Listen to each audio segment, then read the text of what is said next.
Hello everyone, welcome back to my channel. Today I'll show you how to make delicious crispy fried gizzard snacks that are crunchy, delicious and packed with protein. This chicken gizzard recipe is simple, flavorful, and perfect for family gatherings, parties, or whenever you're craving a tasty snack. Now, let's get started. I'll put my frozen raw gizzard in my kitchen sink. I'll fill the sink up with water and allow it to defrost for 40 minutes. After this, I'll transfer it into my bowl. As you can see in the video, some of the gizzard still has some ice on it, but it can still be cleaned. So I'll go ahead and clean my chicken gizzards thoroughly. By cleaning it, I'll ensure that I remove the tough membranes. Let me show you what I'm talking about. You see this yellow part in the gizzard? It's a tough membrane that affects the taste, and it is important that you peel it off, just as you can see in the video. After I peel it off, I'll go ahead to continue to clean all the gizzards, making sure that they are all nice, clean, no tough membrane and no excess fat. Now, here is another thing that you have to make sure you do with your chicken gizzard. You always have to clean it twice.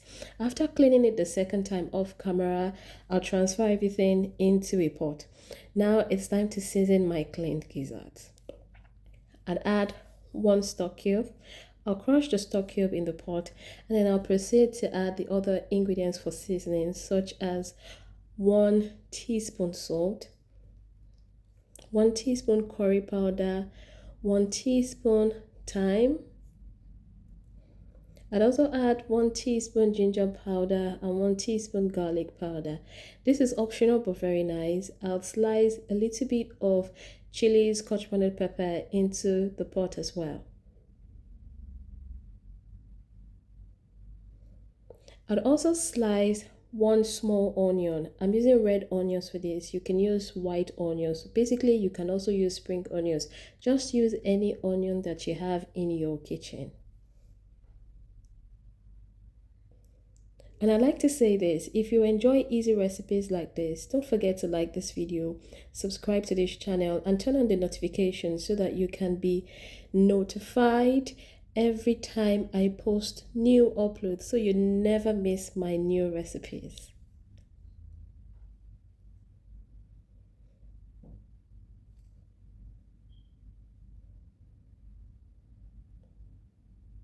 Now that I'm done with slicing the onions in the pot, I'll add some water and then I'll mix everything nicely to ensure it combines well.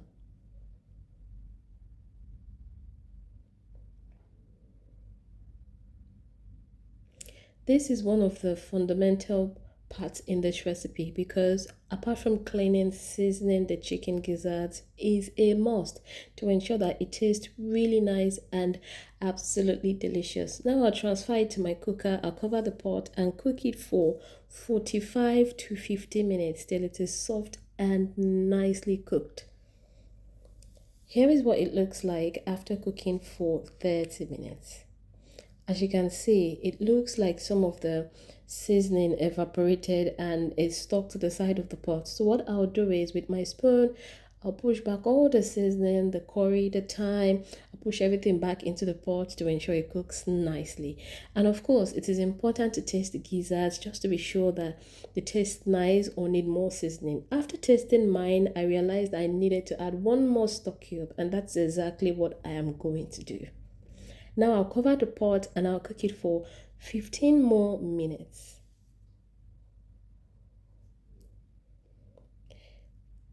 Well, in case you have any issue such as your stock, that's the liquid you're cooking your gizzard in, overflowing out of your pot, all you need to do is simply open your pot halfway so that it can cook nicely. But to avoid this, just cook your gizzards in a big pot.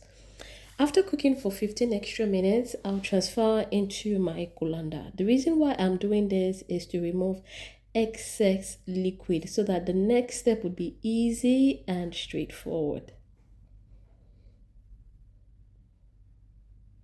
And this is the excess liquid that I have just removed. So I'll dispose this. Into my frying pan, I'll pour vegetable oil. And I will allow it to get hot until it is hot enough for frying. Now, I'll carefully transfer the cooked gizzards into the hot oil and fry them for 6 to 8 minutes or till they are nicely crispy. I like to say this: endeavor not to overcrowd your frying pan so that everything can fry in a uniform manner and to get a very nice outcome. After frying for 7 minutes, here I am simply turning it just to ensure that the other side is also nicely fried as well. And I'll allow this to fry for 2 more minutes. So I said I was going to fry it for 6 to 8 minutes, but I fried the first side for 7 minutes, and now I'm frying the second side for 2 more minutes, and that's a total of 9 minutes. So after 9 minutes, you'll notice the gizzards look really crispy, and of course they look smaller. Yes. So with my spoon, I'll remove everything from the hot oil. After I remove the gizzards, I'll put them on my paper towel lined colander so that I can be able to drain any excess oil in the gizzards.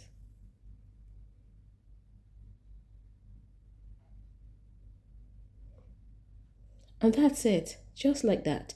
I've just shown you how to make delicious, crispy chicken gizzards. And whenever you're making this for a snack, always remember that you can store them in a nice and dry place. Till I post my next recipe. Bye.